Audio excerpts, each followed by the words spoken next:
हमारे यहाँ एयरक्राफ्ट का टेक्नोलॉजी बहुत पीछे। हम लोग इस जहाज को बना पाए हैं। निगरानी के लिए एक नंबर ये जहाज है। इसने ना दो काम बहुत अच्छा किया। गवर्नमेंट को समझना चाहिए एयरक्राफ्ट वाला चीज को ना। देखिए एयरक्राफ्ट वायुयान बनाना अभी हमारे यहाँ इसकी कोई फैसिलिटी बढ़िया नहीं है। हवाई जहाज में सबसे ज्यादा झमेला का जो चीज है वो उसका इंजन। बॉडी में तो उसके कुछ खास चीजें नहीं रहती हैं। सब हवाई जहाज का सबसे महंगा चीज क्या आता है? इंजन। आपको पता है दुनिया में दो सबसे बड़ी कंपनियां हैं जो वायुयान बनाती हैं, बोइंग और एयरबस। बोइंग और एयरबस।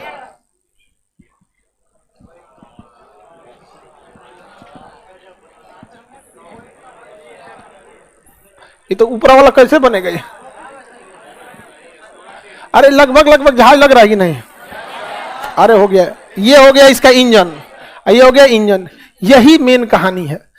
बाकी इसमें तो कुछ खास नहीं रहता है, बस एयर कंडीशन लाइट सीट खत्म कर। यहां पर एरोडोम रहता है, रेडोम यहाँ रडार लगा रहता है, काम खत्म। सारा काम इस विंग्स का है। इस विंग्स में लगा होता है फ्यूल, इस विंग्स में होता है ब्रेक, इसमें होता है स्पॉइलर, इसमें होता है एलिरॉन। इस सारा चीज इसी में, दाहिने बाएं ऊपर नीचे सभी विंग्स से होते रहता है। इसमें तो आदमी बस बैठल रहता है, बस इस समय का सबसे ज्यादा झमेला क्या होता है? इंजन। ऊपर नीचे ले जाने के ये स्टेबलाइजर होते हैं। यहाँ पे एक तो वर्टिकल स्टेबलाइजर भी होता है, यहाँ पे एक तो बीचों में इसे लगा होता है वर्टिकल स्टेबलाइजर यहाँ पर। तो इंजन में सबसे महंगा मिलता है। दुनिया में इंजन बनाने में सबसे आगे अभी जानते हैं कौन कंपनी है? Airbus, Boeing, Rolls Royce. Car बनाती है जहाज का इंजन रोल्स रॉय बहुत बेहतरीन इंजन बनाती। इवन बोइंग और एयरबस भी किससे इंजन खरीदते हैं? रोल्स रॉय। बोइंग अपना खुद का भी इंजन बनाता है, ऐसा नहीं है कि वो अपना इंजन नहीं बनाता है। एयरबस भी अपना इंजन बनाता है, लेकिन ज्यादा किसका आ जाता है? रोल्स रॉय का। तो भारत में अभी कोई बढ़िया इंजन नहीं बन पाया। कावेरी पे काम हो रहा है, वो भी किसी खास प्रोग्रेस पे नहीं है। तो हम लोग के पास इंजन नहीं बन पाया इसका अच्छा सा भी। डीआरडीओ इस पे काम कर रही है। यहाँ पे इंजन बनाने का काम क्या है? रोल्स रॉय एक प्राइवेट कंपनी है, बोइंग एक प्राइवेट कंपनी है, एयरबस एक प्राइवेट कंपनी। प्राइवेट कंपनी किसी को कितनी भी सैलरी दे सकती है, कम भी कर सकती है। उसका कोई अपना ही रूल है। उसका सरकारी नियम के हिसाब से तनख्वाह देंगे। वैज्ञानिक लोग को दरोगा इतना समझ में आ गया कि नहीं आ गया? पता चला जितना वैज्ञानिक का तनख्वाह है ना, ओकरा ज्यादा उसके ऊपर जो है ना कंट्रोल करने आया है, बीपीएससी से गया है, ओकरा ज्यादा कमा ले रहा है। वैज्ञानिक से पूछे कितना प्रोग्रेस हुआ, बेचारा घुसिया जाता है। ये लोग क्या है, प्राइवेट वालों को बहुत पैसे दे देते हैं। तो सरकार को भी इसमें क्या है ना, अपना हाथ पीछे खींच के टाटा, अंबानी, अडानी, महिंद्रा दीजिए ना, यहाँ पर गर्दा उड़ा देगा। यहाँ पे हमारे यहाँ एयरक्राफ्ट का टेक्नोलॉजी जिस हिसाब से हमारा देश है उस हिसाब से बहुत पीछे। हम लोग एक छोटा सा जहाज बना पाए हैं, डॉर्नियर 800। डॉर्नियर क्लासरूम का जितना चौड़ा ही है ना, इतने ये एकरों से छोटा है। ये में आ जाएगा डॉर्नियर 5 गो। हाँ जी, छोटा जहाज है, उसमें 8-10 गो आदमी बैठता है। डॉर्नियर रुके दिखाते हैं। अरे प्राइवेटो जेट नहीं है, नेवी वगैरह यूज करती है। नेपाल में निगरानी वगैरह के लिए यूज होता है, श्रीलंका वगैरह के लिए दिया गया है। तो हम लोग अभी उसमें कुछ खास नहीं कर चुके। डॉर्नियर एयरक्राफ्ट यही है कोस्ट गार्ड के लिए। तो इंडियन कोस्ट गार्ड अभी इसको यूज कर रही है। तो अभी हम लोग ना, ये कितना आदमी का है? 10-20 आदमी बैठ सकता है, इससे ज्यादा तो नहीं बैठेगा। तो ये एयरक्राफ्ट है। हालांकि ना ये विमान के लिए, निगरानी के लिए बहुत अच्छा है। निगरानी के लिए एक नंबर ये जहाज है।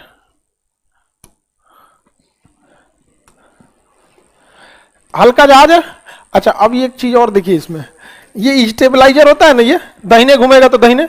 इसमें ध्यान से देखिए, वायर गया है दिख रहा है जुगाड़। पहले ये प्रथम विश्व युद्ध में जो जहाजें होती थी ना, उसको वायर से। हालांकि अब ये चीजें हो गई हैं, इंटरनल कंप्यूटर से भी ये चीजें सिस्टम हो जाती है। बट ये छोटा जहाज है, इसको वायर से कंट्रोल किया जा सकता है। इसमें आप देखेंगे यहाँ पे कई सारे इसकी टेक्नोलॉजी यूज की है। तो अभी हम लोग इतना इस जहाज को बना पाए हैं, जबकि पूरी दुनिया, चाइना को देखेंगे C-295 ऐसे करके जहाज बनाया है, C-229 ऐसे करके। दुनिया कहां से कहां जा रही है। हम लोग का एयरक्राफ्ट के मामले में बहुत पीछे हम लोग।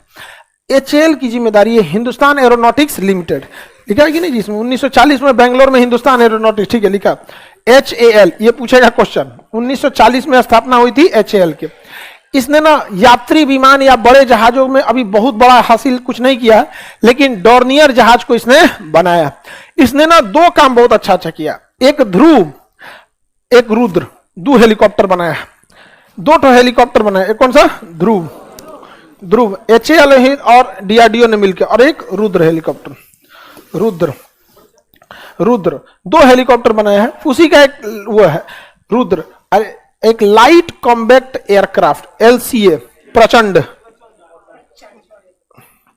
प्रचंड LCA।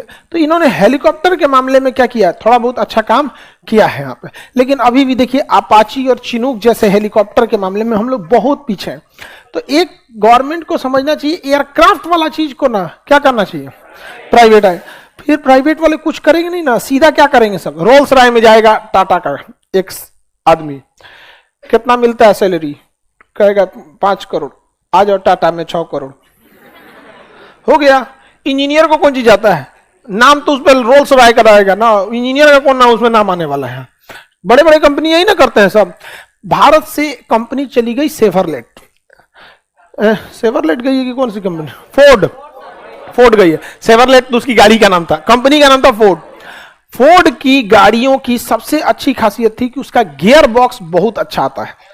गियर जो होता है ना, गियर चेंज करने में कभी कभी फंस जाता है, नहीं तो गड़गड़ गड़गड़ करने लगता है। तो जो 4 व्हीलर चलाए हो ना, उनको गियर की एक समस्या बहुत भयानक होती है। तो फोर्ड कंपनी जो थी उसका गियर बॉक्स बहुत अच्छा आता था। अच्छा, उसकी इंजन की क्वालिटी भी बहुत अच्छी रहती थी। फोर्ड कंपनी की कुछ गाड़ियां बहुत अच्छी चली थी। तो फोर्ड कंपनी ठीक ठाक गई, जब यहां से चली गई। इंडिवर उसकी बहुत बड़ी गाड़ी थी, चौकी पर लगता था वो घर जा रहा है। जब जैसे इंजीनियर गया ना, टाटा कंपनी ने क्या किया, उसके ज्यादातर इंजीनियरों को रख लिया। अब मस्त इंजन रिफाइन वगैरह करके अब बना बनाया मिल गया कि नहीं मिल गया। तो प्राइवेट कंपनियों को ये सब चीजों से काफी ज्यादा फायदा होता है। दुनिया में जो भी बड़ी बड़ी एयरक्राफ्ट या जो चीज, कोई सरकारी नहीं है, सबका सब क्या है, प्राइवेट। सरकारी को पता है कि हमारा तुम नौकरियां नहीं ले जा सकते हो, करे चाहे नहीं करे। अच्छा, उसको पता भी है कि हमारा तुम प्रमोशन भी ज्यादा नहीं कर सकते हो, जान दे दें तब भी। प्राइवेट में नौटंकी कीजिएगा, अगले दिन मेल आएगा, you are fire from company. अच्छा, बहुत अच्छा काम कीजिएगा, आपको प्रमोशन फटाफट देते हैं। हम ऐसे ऐसे प्राइवेट कंपनियों में कर्मचारियों को जानते हैं दिल्ली में कि बहुत नॉर्मल जॉब पर आया था, 15-20 हजार की सैलरी में आया था। बड़ी कंपनी में 15-20 हजार की सैलरी नॉर्मल होती है, और आज अपनी कंपनी की काबिलियत के दम पे बोर्ड मेंबर में बैठ रहा है। कंपनी का बोर्ड ऑफ डायरेक्टर, बहुत बड़ा सारा पावर वाला बोर्ड ऑफ डायरेक्टर है, डिसीजन लेते हैं। दुनिया दूसरा कौन होता है, समझ में आएगी नहीं का किसी को दिक्कत। तो भारत का एयरक्राफ्ट के सेक्टर में कोई बहुत डेवलपमेंट है नहीं। अच्छा, हाँ, तेजस का अभी भी हम लोग जनरल इलेक्ट्रॉनिक से इंजन खरीदते हैं, जनरल इलेक्ट्रॉनिक 400। तेजस का इंजन हम लोग आज भी कहां से खरीदे हैं, बाहर से। कावेरी इंजन हम लोग फीड किए थे। कावेरी इंजन फीड करने से घाटा हो गया था ना, वाइब्रेशन हो गया था उसमें। अब किसी जहाज में वाइब्रेशन होगा तो पैसेंजर जहाज है तो चलेगा वाइब्रेशन में, लड़ाकू जहाज है वाइब्रेशन हो रहा है, आप निशाना लगाए रुक तो मर तो हम, दिक्कत हो जाएगा। वाइब्रेशन नहीं होना चाहिए वहां पर। तो कावेरी इंजन उतना अभी सक्सेस नहीं है, लेकिन हम लोग कावेरी इंजन पे काम कर रहे हैं।